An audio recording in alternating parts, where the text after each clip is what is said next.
Last time on Let's Play Metroid Prime 2 Echoes. Our jumping ability isn't very good in this water. That's interesting. What little comfort we gained by surviving was soon shattered, for when we looked outwards, all we saw was devastation. So let's leave Temple Grounds behind and go into a brand new area. Let's go to Torvus Bog.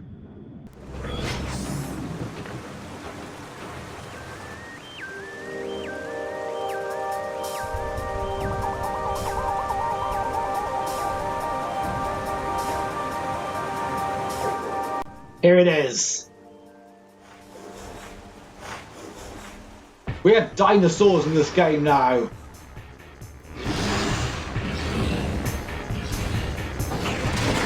Welcome to the most annoying enemy in this game so far. These are the Grenchlers. And there we go. The two Grenchlers are finally down. And we can look around this area. We've got a bridge. Oh wait! There's something else here. Target is in a stage of dimensional flux. An area to completely scan bomb slot target. Well, we've seen this before, but...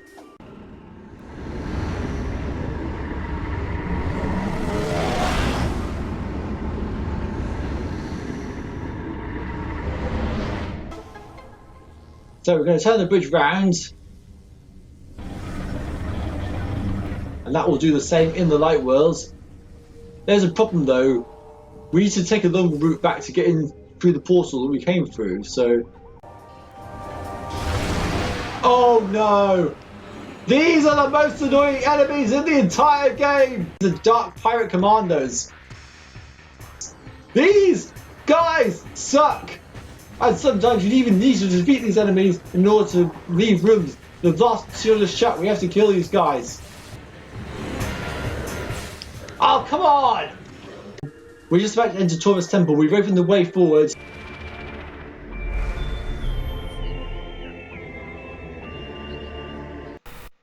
Quick note regarding the current state of the LP.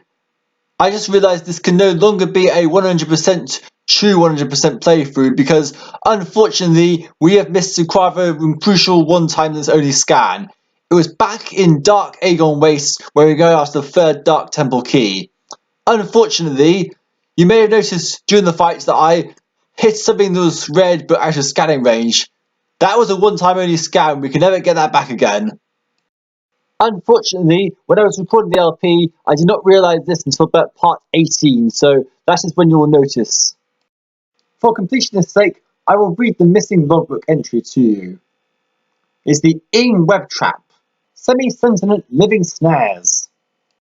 Creature is virtually indestructible and can only be undone by killing the Ing that commands it. These creatures respond to commands from the Ing, forming over areas as ordered. Okay, I must admit, there are a few one-time only scans that have caught me out in the past. Mainly, they were later on in the game though, in a particular boss battle. I had researched one-time only scans ahead of doing this LP, but unfortunately, the one I missed out on was one that slipped me by and I wasn't aware of the importance of it when I was in the room that I needed to be. This will have ramifications on the LP as it is no longer a true 100% run. However, I will still try and get every other scan and every single item in the game, and we will have to find another way to show the 100% reward. Anyway, let's rejoin the action in Torvus Bog.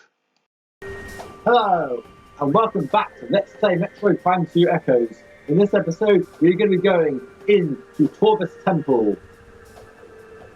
Last time we were in a temple, which was an Aegon Wastes, we had a boss battle to deal with, so I think we need to be pretty prepared for a potential fight in the Torvus Temple itself. But to get into Torvus Temple, you need to go into this kinetic cannon right here. That will blast you up here because we cannot take the bottom route. If we look at our map from the previous episode, we know that there's a door that we can't open in the bottom, but the top one with the dark beam looks a fair bit more openable, so I say that's where we need to be going with that one. There's some street bats up here, so let's take these guys out.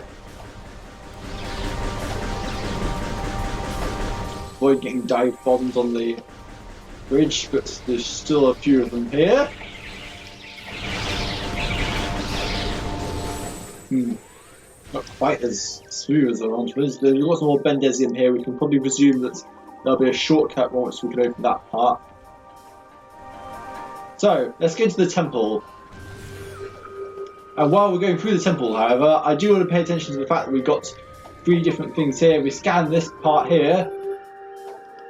This is made of telluric alloy. We saw where this goes last episode, actually, at the very end. Because if we bomb this, it opens a passageway, and we can collect an energy tank. And a very much needed energy tank. We're now up to 5 energy tanks, not counting the 99 life that we started with, so that leaves us on 599 life maximum. Oh, these guys are so annoying now. Yeah, Torvus has a lot of very annoying enemies in every single room. What I'm trying to do here is use the charge shot to take them out, but I don't think we should waste too much time. Let's go ahead into the kinetic orb pattern to remove the hard heads. Well, that's one way to deal with street bats, I guess. So, back through this route as we took before.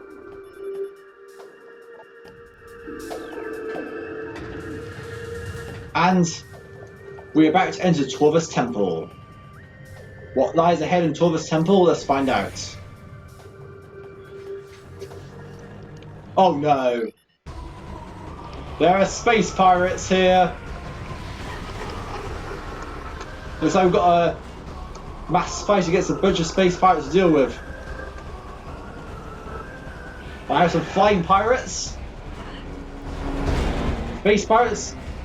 I thought we'd be taken about in Aegon Waste, but apparently they're still large and active here in Torvus Bog. No new types of space pirate around at the moment, are they? Oh, now we've got another skiff coming in with more pirates.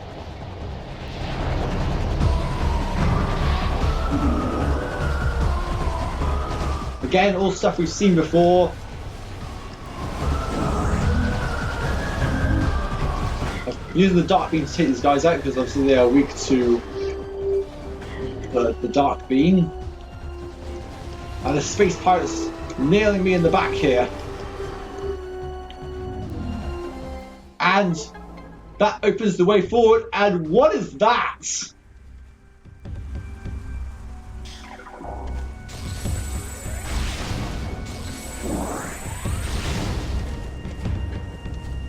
Just see if there are any pirates. Okay, I think we should try and check what this is here because this might be important. The super missile.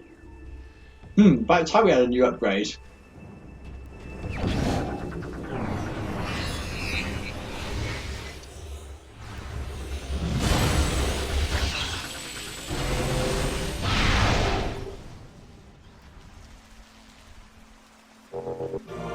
Not even 10 minutes into the new episode and we already have a new power-up. This is the super missile. This powerful attack uses 5 missiles. Using the power beam, press and hold A to charge, then fire by pressing down. Or if you're playing on the GameCube, that'll be the Y button. This is a beam combo. It doesn't say in there, but the beam combo. So what you do is you hold this down, do a charge shot, then while you're holding the charge shot, you press the missile button, and there's a slight delay, and that fires a super missile. It costs 5 missiles, but there's been so many missile expansions collected to this point that the 5 missile cost is not really much of a problem. In fact, it's very much recommended you have plenty of missiles by this point because you're going to need as many missiles as you want. Especially because super missiles are going to be one of your most powerful weapons moving forward. This really does change a bit of our combat dynamics going forward. It makes the power beam that bit more useful in tandem with our missiles, and we now have the ability to open new doors that we couldn't before. So if we go at this, for example, we're blocked by another green door. Well, that's annoying. How are we going to get... Oh, wait! We can open these now. The super missile opens green doors. Remember that for the future. Now we go into the chamber.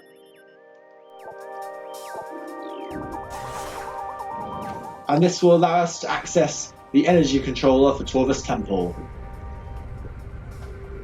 Wasn't that quite hard to get into in the end, really? We just had a bunch of space pirates to deal with, and they were all that was guarding there. Should be a boss battle or something, but no, I guess we have to wait a bit for a boss battle. Anyway, let's go into here.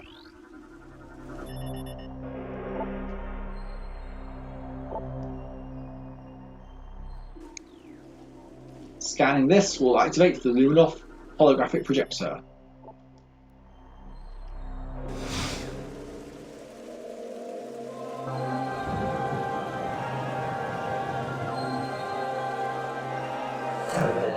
A great warrior comes to the Temple of Torvus. May you succeed where I failed. I am Avok, the last sentinel of the temple. Heed my words carefully.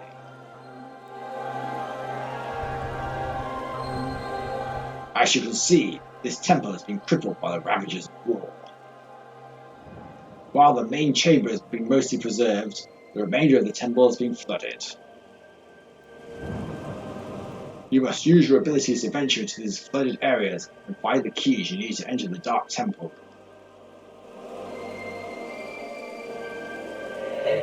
The waters of Dark Ether are foul and venomous. Avoid them if you can. I have updated your translator module. You can access devices and doors coded with emerald holograms. Search the areas now open to you. The Ing will seek your light with great zeal. Do not underestimate them.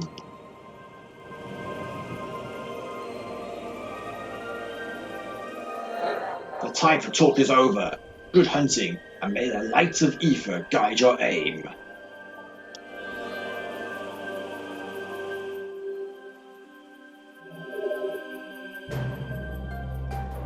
So, just like in Aegon Waste, we have to collect 3 MacGuffins in order to enter the Dark Torvus Temple. And that will be our long-term objective going forward. But more importantly, we got a translator upgrade. We can now finally scan green lore. So let's read this here. This is the world warped. Amidst this turmoil, we discovered many disturbing anomalies. Spatial disturbances appeared across the land. Objects went into a state of dimensional flux. Their atoms divided between ether and somewhere else. There was little time to ponder these strange happenings, for we had to deal with the devastation of our lands. We're up to 30% items now, which is good progress. You want to know what happens if you scan this again? Find the keys to the Temple of Dark Torvus. Find them and conquer that miserable place. Let there be an end to this struggle. That's what he says. Right, time to leave Dark Torvus Temple and progress onwards.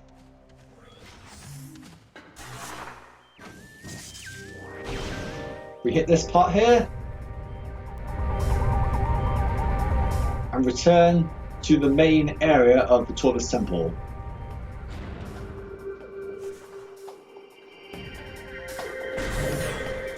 The water going down very quickly here. Any enemies in here? It's one of my first things I tend to check when I've gone to a big room like this, because as you see, that's how it tends to happen so far. We can scan this part here now. Elevator system energized. The path below these hallowed grounds is yours to follow. And that is actually the way forward, but before we go that way, I want to go back to a few previous areas to try and scan some of the green holograms, which we can get to now, and... oh yes, there's enemies. So yeah, I'm going to go back to the areas with the green holograms. We're going to scan some of these to get some important stuff, and then we're going to come back into the Torvus Temple to make our way forward. So, see you guys then. Okay, we're back now, and it's the first portal call is over here. We have a door here, which now we can now scan and open.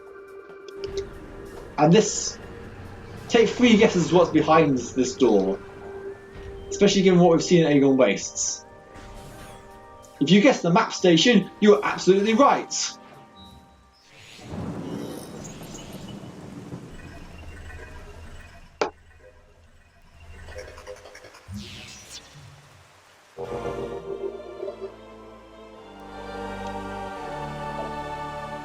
So we now have a map of Torvus Bog. Let's have a look at it. Wait, what?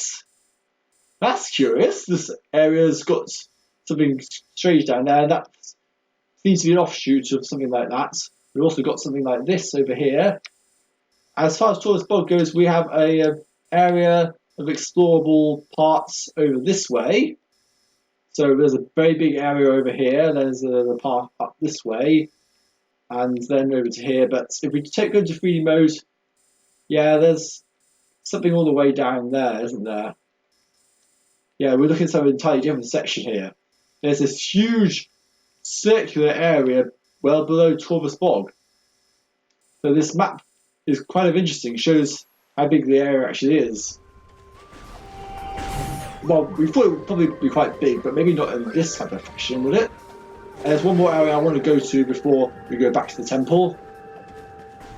And that's to scan some more lore and take out some more shrink bats in the process.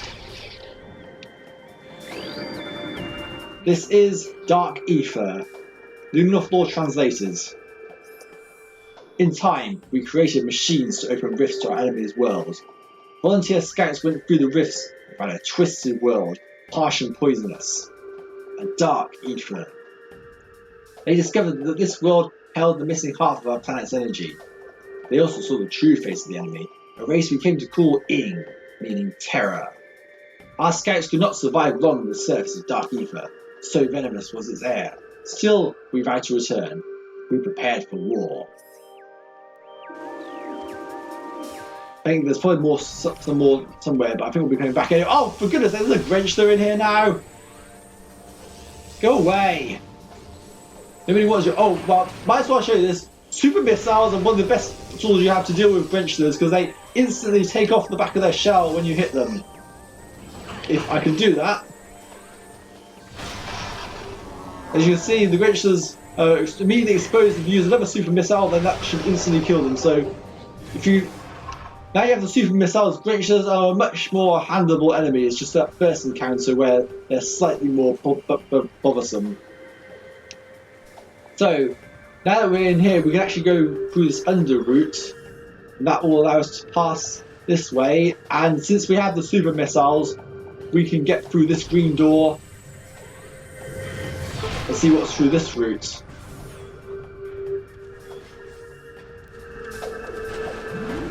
And hey, this is where the lift was that was up in the temple. Because if we go into here, this takes us up this way. And we're in the temple.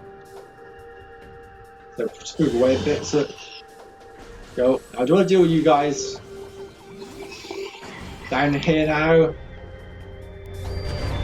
So you might be wondering where else we can go. If we go through this route, we can go through this way and open the door with super missiles. And that will unveil a lift here. Power is connected. Elevator unit online. We're going to be going that way a lot later. I'm going to say now that I don't think we can get beyond this. Let's just go down here. Why not? Let's just show this off. I think the door to the next area is barred off. It isn't. Because that should take us to...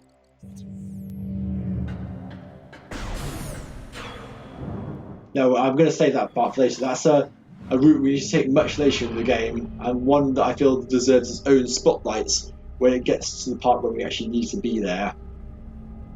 For now, we're going to go back up this route and show some other routes. That's not actually the way we need to go. The way we need to go is through the translator gates in here.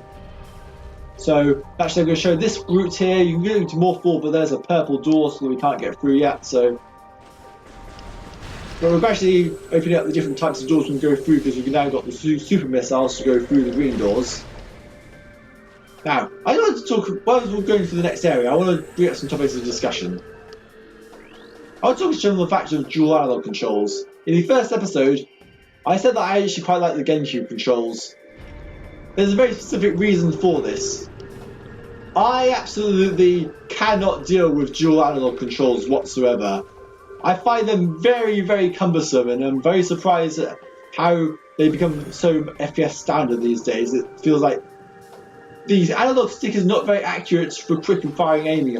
I find it's a bit cumbersome, really. Well, I mean, I know people talk, okay, what are you talking about? Dual analog controls are fine, but think about it this. First-person shooters, the genre really got started on the PC with the likes of Doom and Quake. On a PC, you had a mouse for aiming, which allows you to move very quickly and easily and accurately to fire at what you need to. You don't get the same kind of accuracy on a controller with dual analog sticks. So I'm okay with the kind of controls I'm using here. Well, I feel like the Wii remote has the same kind of accuracy as a as a PC and mouse and keyboard control system. And really, I'm quite surprised that the FPS genre didn't take off more on the Wii, because the whole pointer controls were probably one of the best systems you could possibly have. But outside of the Prime games, you didn't really see many games that. Well, there were FPS games that used this system, but it was not one that was perhaps universally adopted. There was also the fact that the Wii's lack of graphics meant that the FPS crowd was mainly on the Xbox 360, and that console had the graphics to properly demonstrate the kind of power that FPS developers wanted. So, as a result, you get proper power showing, and this Grinchler is destroying me right here. For goodness sake, this Grinchler's...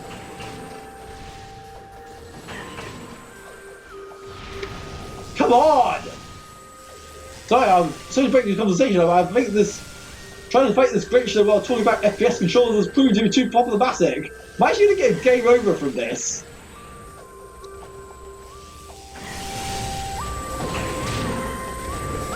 Oh my goodness. This is embarrassing to say the least. Finally! Okay. Let's move onwards, because that was really, really bad.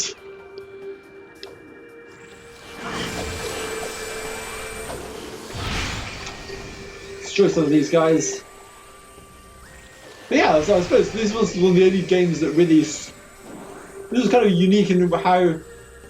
I feel like pointer controls with the motion controls were never really something that everyone connected with, but I feel like if we would be able to adapt something like this for use in console FPSs with high definition, then more people would be up to this kind of thing. I mean, I know in Splatoon and stuff on the Switch, you got the gyro controls for aiming, which is really good and a good compromise in the way things have panned out. But these controls are just so good that I'm just really surprised that I just don't get why people find dual analogs so accurate, because I find them very cumbersome and very difficult to aim accurately with. That could be down to my own difficulties of aiming in real life, but anyway, I think we should scan this lore here and see what it says. The Ing attack. The day came when space was torn asunder, revealing dimensional rifts to a dark place. Horrible dark swarms streaked forth from these rifts, engulfing nearby creatures and transforming them into what we would come to call dark things. The dark creatures became our enemies, and peace came to an end on Aether. Right, hopefully you get some health back, because I'm still a bit embarrassed about being destroyed by Grinchler there, in such a narrow place. We go into this room here. Oh no. The music's come all silence. I got a feeling there are space pirates around here. I think this is their theme that's playing. Yeah, this is the space pirate theme.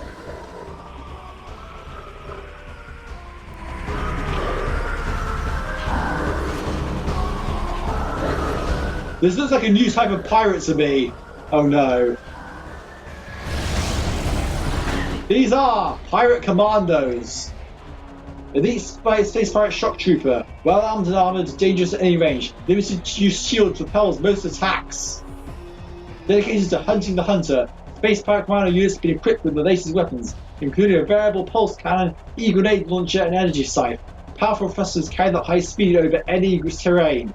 A portable barrier shield repels most attacks, but can only be deployed for limited periods.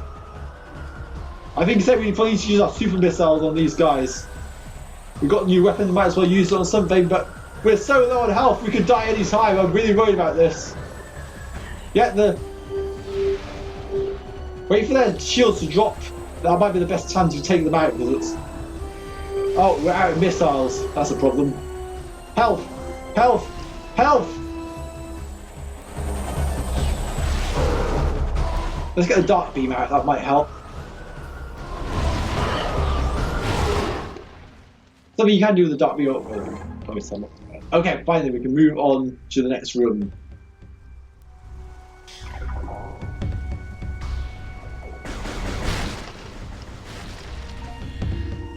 So what we want to try and do is, if you look at the map, we have a route up there that has a dark door, but let's look at our terrain. I don't think we can actually get through there.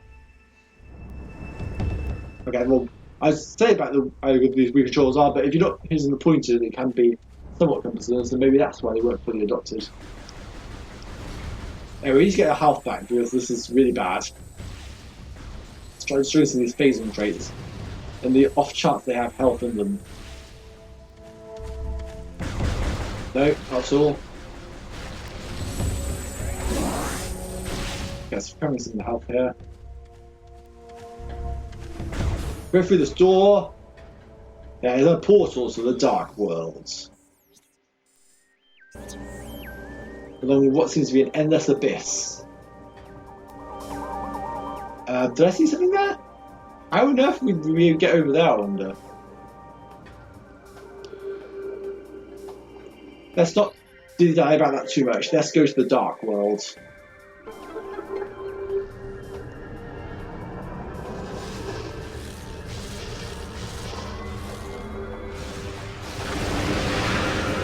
So, we're going back to Dark Torvus Bog for maybe what is a bit longer than a normal stay. We need to find those dark keys after all, and we'll only find them on planet Dark.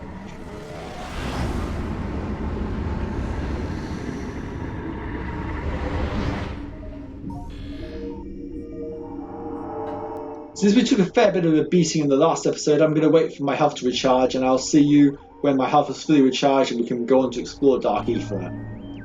Okay, we're fully recharged in health now, so let's progress to the next room in the Dark World. Well, light crystal here, so I'm going to switch to the light beam. We have 100 light ammo, so this should do quite fine indeed. And we have some new creatures. These are Hunter Ing. Elite warriors of the Ing Horde. Phasing shapeshifter, deadly in close combat, dislikes bright lights. The Hunter Ing patrol the lands of Dark Ether in search of the Horde's enemies. They can render their bodies intangible, allowing them to ambush their targets with ease. Hunter Ing can generate long deadly tentacles, which they use with great effect in battle. Cunning and relentless, the Hunter Ing will seize their prey or die. So we want to use the light beam on these, they are Ing after all, but they can phase out. However, if you manage to bring them into a light generated beacon field, then that is going to instantly kill them, so that is probably your best strategy for taking these guys out. So they're not really that too much of a big of a deal really, and we've got some more missiles that we need to recover since we only have 10. We used so many after getting those super missiles. Switch back to the light beam to completely miss and then finally properly hit these. So what we want to do now is progress up this tree.